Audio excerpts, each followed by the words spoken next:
Now we're going to get some nuts and bolts from two guys who are in a good place to answer those questions. This next session is an armchair conversation titled Updating Utilities. Is a 100% local and regional renewable grid possible? And so to my left, we've got Del Worley. He is the CEO of Holy Cross Energy, one of the utilities working in this part of our state.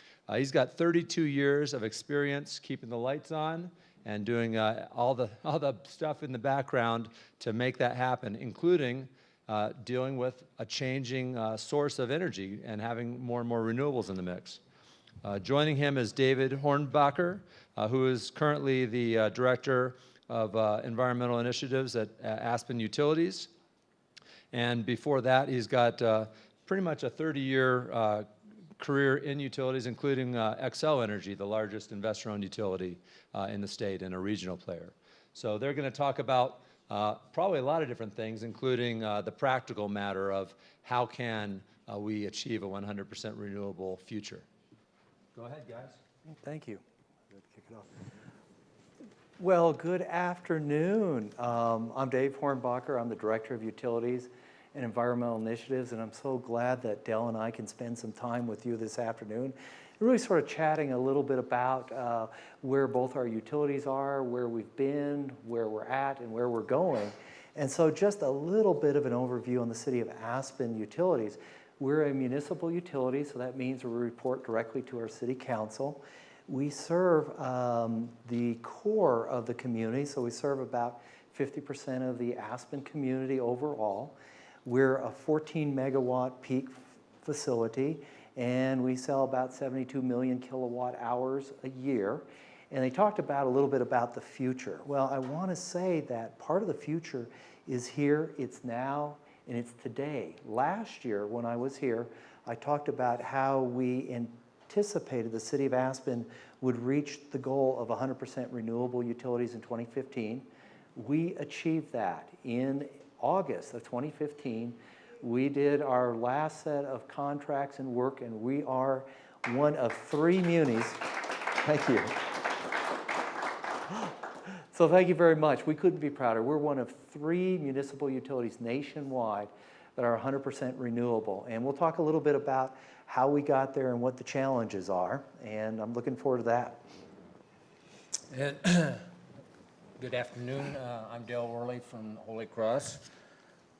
It's a co-op, which is member-owned utility, and it serves all of the Roaring Fork Valley here, including this building, and most of the Vail Valley and a little bit west of Glenwood. We're about 55,000 meters. We have a winter load of around 275 megawatts, summer load of around 130 megawatts.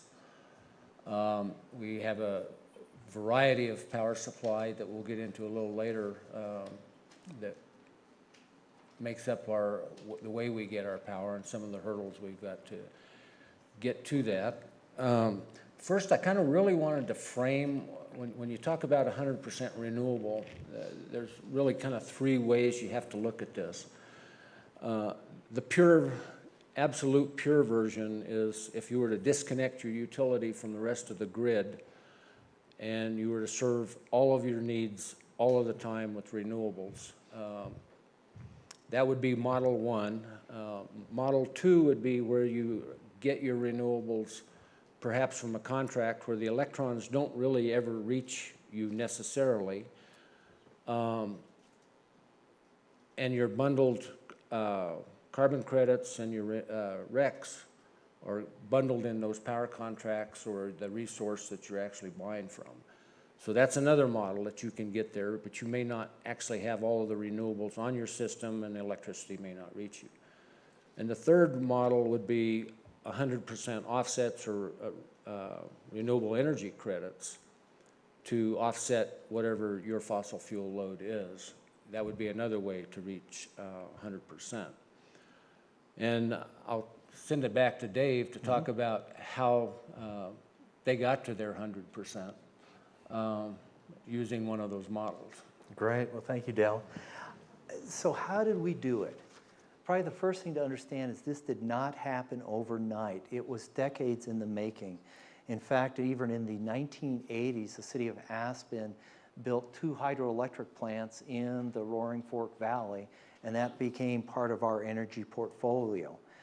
We also have other contracts for hydroelectric power, and we also were a pioneer in wind in the early 2000s. So in the end, after really starting in the 1980s and in the 2005 to 2007 period, we created a goal of reaching 100% renewable in 2015.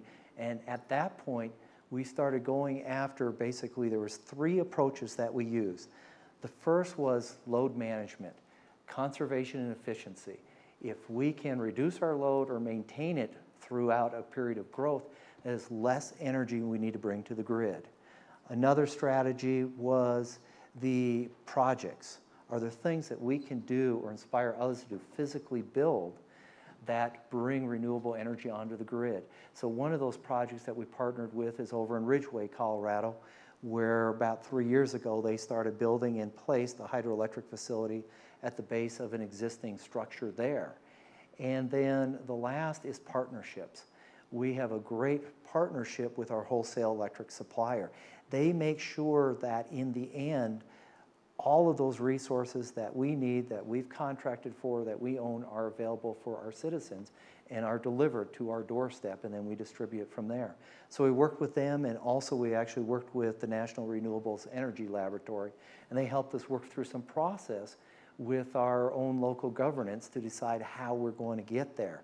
In the end, we're 46% hydroelectric, 53% wind, and 1% landfill gas, and that is our mix. What I want to point out, though, is just like each of us in these rooms, we have different personalities. You know, what our habits are throughout the day, what our needs are, what our interests, and so forth. When you think about your consumers and you look at it broadly, they have a personality. When do they get up in the day? When does the commercial energy start to need? Is it seasonal? Our community personality enjoys their energy right around Christmas time. We're full up. We've gone from 6,000 people in town to 30,000 people in town. So we need a lot of energy there. We need a lot of it really in the middle of the summer. And it comes up and down, so that's our load profile that we need to fill. Renewable energy, each of those have personalities. You can certainly see that with the wind.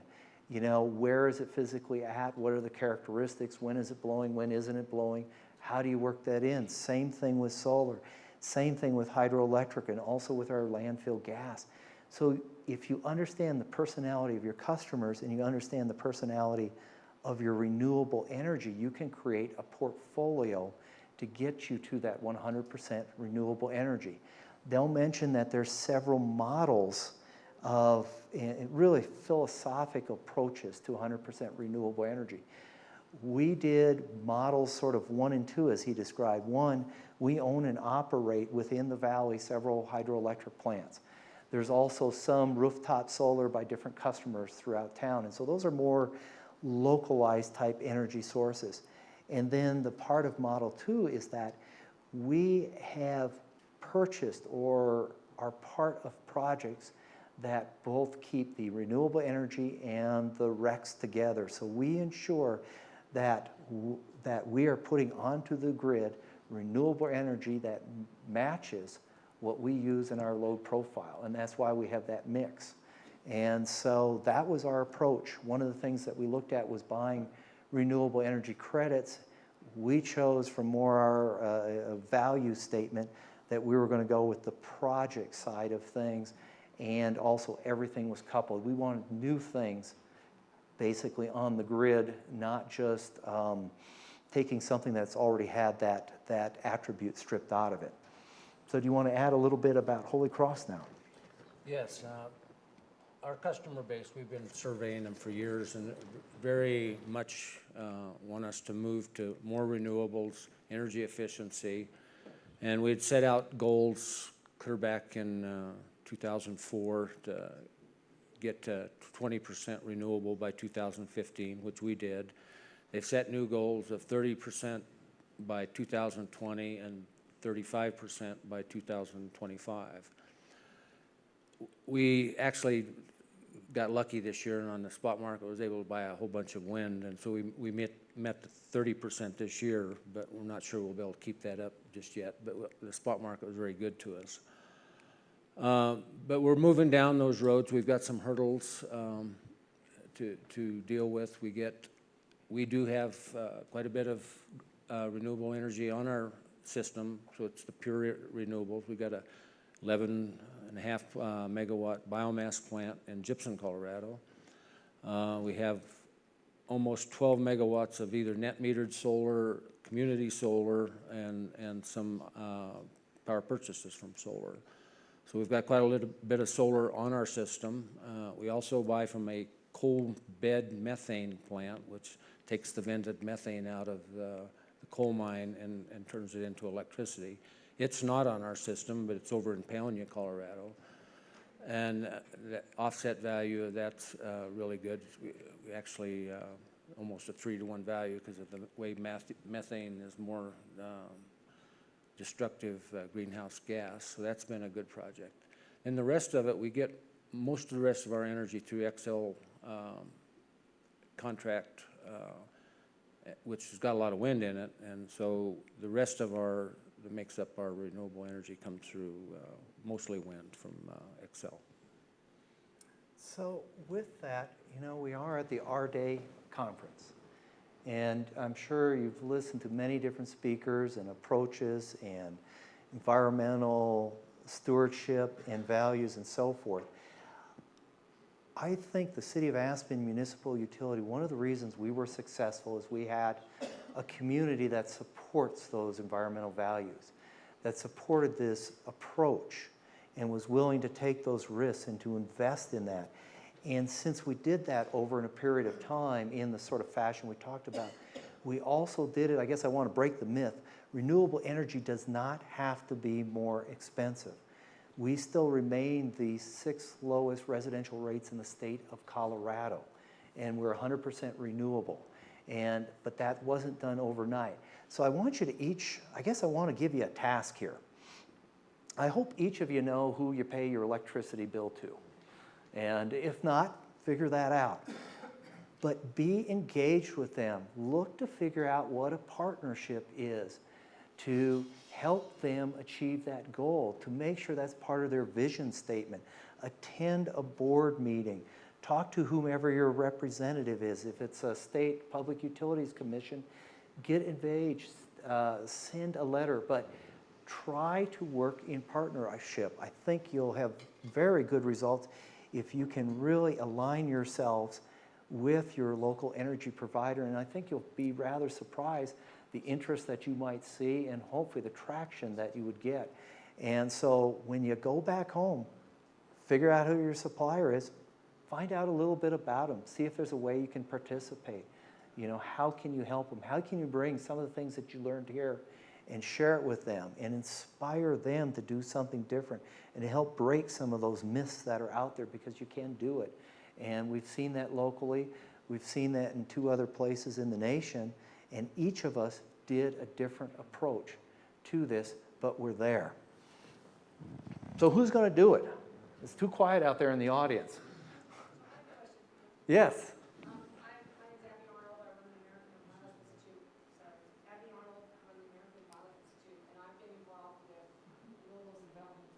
For over 25 years.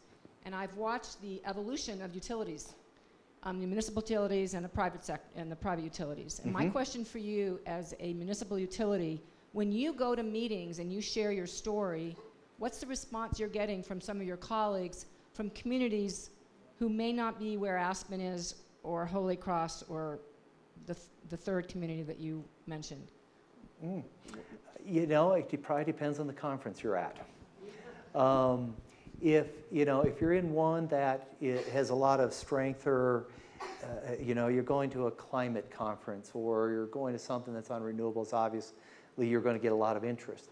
If you're going to something where it's a real mix, I think you get mixed results. And that's why I would inspire you to sort of bring that up and talk about it, because you've got very different models out there. And often those models are based around specifically what is most important to the customers. So if, pretty much reliability for everybody, but for some customers, it's lowest rates. That's the only way they can have any economic development, they can pay their bills, et cetera. And so that might be the drive that the utility gets, and that's, there'll be different sources for that. It could be that it's around the environment and invest in that and make those changes. And I've seen that. I have not seen, I've seen acceptance. I have seen those interested and somewhat inspired by it. I mean, that's sort of what we look to do at the City of Aspen with our environmental stewardship, which is really local actions, global results. And that's sort of what we're working on. So if you get in those situations and you do see resistance, stay with it. Sometimes change takes time, and vision is not always achieved overnight. But we have not been cast away in a corner, per se, for the achievement that we've had. You want to address that too, Dale? A little follow-up. I think things are changing because now with wind becoming extremely economical, at least at the bus bar, it's not a little different pricing at the light switch. But it's getting very competitive with coal and natural gas on the energy side. And now we're seeing, large solar farms being actually competitive with peaking gas. So that by itself opens a lot of doors when you get the resource that's actually starting to compete with the fossil fuels. I think I saw a question over here. Yeah, great, guys. Another question. Last year we were talking on a panel about this subject, and battery technology was brought up a little bit. It seems to be changing quite a bit. We're seeing batteries going in the PJM grid, large megawatt scale batteries at a rate way faster than anybody predicted. Are you all seeing that as more of a tool than it used to be as far as for balancing and managing the intermediate, the timing issue with renewables? I can Yeah, why don't you take that and I'll follow up. to really get to the question of this panel, can you get to 100% renewable? It really will take battery technology and storage. If you really look at the mix nowadays, you could get to 50% renewable using natural gas and solar and wind. But to make that next step, you've got to be able to store that so you can follow your load. And so storage is going to be the game changer, quite honestly. Yeah, I'd like to follow up with that on Dale. I thoroughly agree. I mean, when we can really dial in energy storage, it will change the industry, undoubtedly. And the tools will change, and what we can do with it will be just amazing to see. I think on a possibly different type of scale, electric vehicles might be part of that transformation. Because when you look at it, if you look at it just from an energy standpoint, you've got a battery that parks in your garage every night. And so if we can work on a more broader scale, there might be some possibilities that not only are you charging the vehicles, but perhaps they actually become an integral part of your grid when they do not need to be charged, or you can offload it and still meet the customer's needs. I mean, you might be in a contract with them that you can offload power to a certain time of day, then you have to add power to the vehicle so that it's ready at 7 o'clock every morning. It comes to work. Maybe you can pull off a little bit for your noon peak and then make sure you recharge between 1:30 and 2:30, and then it's ready to go home. But until we really figure out battery storage on a broader scale, they might be a stepping stone or part of the nexus into that future.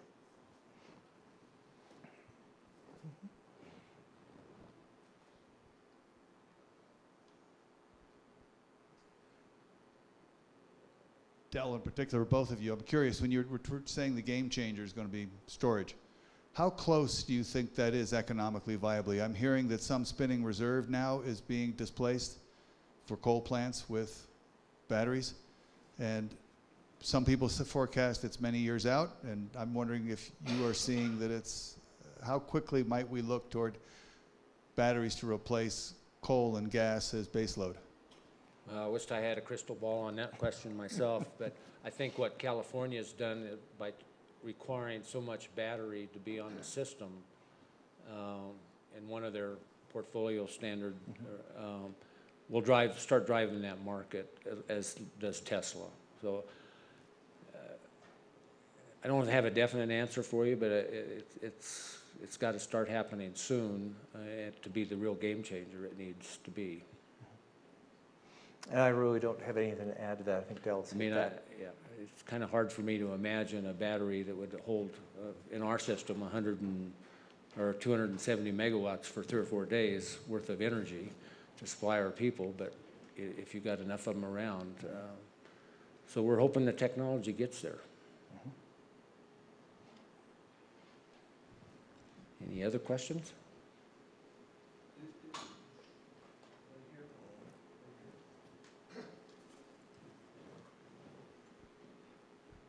Thank you very much. My name is Bill Madsen. I'm on the Snowmass Village Town Council, and we have a recent goal of getting to 20% renewables by 2020.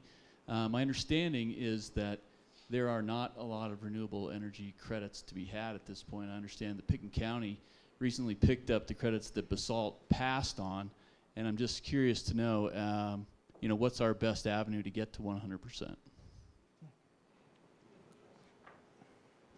Clearly, the immediate one would probably be the renewable credits plus what you're getting through Holy Cross's supply to you anyway, which is, as we said, this year was 30% of your electric energy was renewable.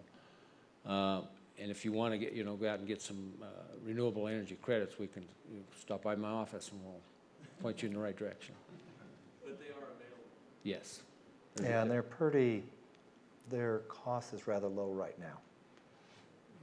So, and again, I think, at least from our standpoint, if we were to buy renewable energy credits or offsets, you'd want to see that maybe started a new project. So those might be a little harder to come by, but at least it get you there, and you've maybe offset some more fossil fuel by doing that. and just to follow up with that on Dell is that for some projects to get off the ground, the renewable energy credit represents something of value, and if it might be a means of them actually achieving their funding to actually get the project going. And so that's sort of what he's referring to, if you can actually find a project and sort of help it along and actually occur versus it just is on the books, just waiting for a different time and a place. Looks like we got about 2 minutes. One more question. I don't know if this is accurate or not, but I was wondering about your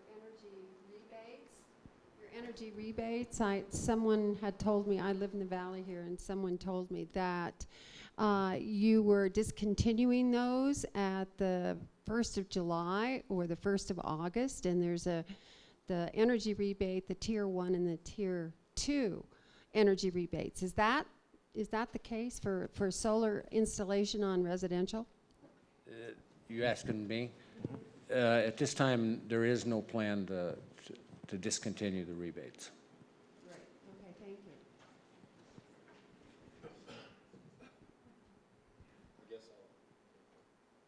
Thank you.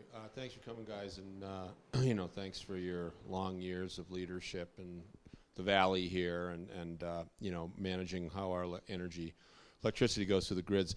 Question I have for you is one that we've had a couple times at AREDAY, and it involves a concept of a corridor, an energy corridor that could be useful in terms of implementation of renewables. And wondering in terms, this is kind of a 10,000-foot view of a collaborative construct between the municipal utility and Holy Cross, and then perhaps even XL on the outside. But if we were to come to a point where we had some federal and state mandates that are stronger than what we now have, are there mechanisms in your organizations respectively that would allow for these kinds of collaborations where we could fast track renewables, particularly solar, given the cost curves, locally, and then connect our communities? You want me to hit that first? Sure, go ahead. You know, at that high-level flyover, you know, we're always interested in something that's new, different, creative, or helps, you know, further the renewable energy side of things. We're sort of in a different position right now, which almost makes the question a little harder to answer because we are 100% renewable. And to a certain degree, we aren't out shopping or looking for different energy sources at this time. However, the concept of an energy corridor or something really, let's call it closer to home, that's sort of the way I'm viewing it, would be something that we would certainly be open to discussing with Excel and with Holy Cross, and we would bring in one of our partners on that, which is our Municipal Energy Agency of Nebraska. So that's our wholesaler that helps make sure everything is balanced. So I'll let Del do his part, and then I think we're complete. Well, just quickly, within the constraints we have on our contract and our assets, if we worked within those, we're open to any discussion. So I guess that's all I can guarantee at this point. Thanks a lot.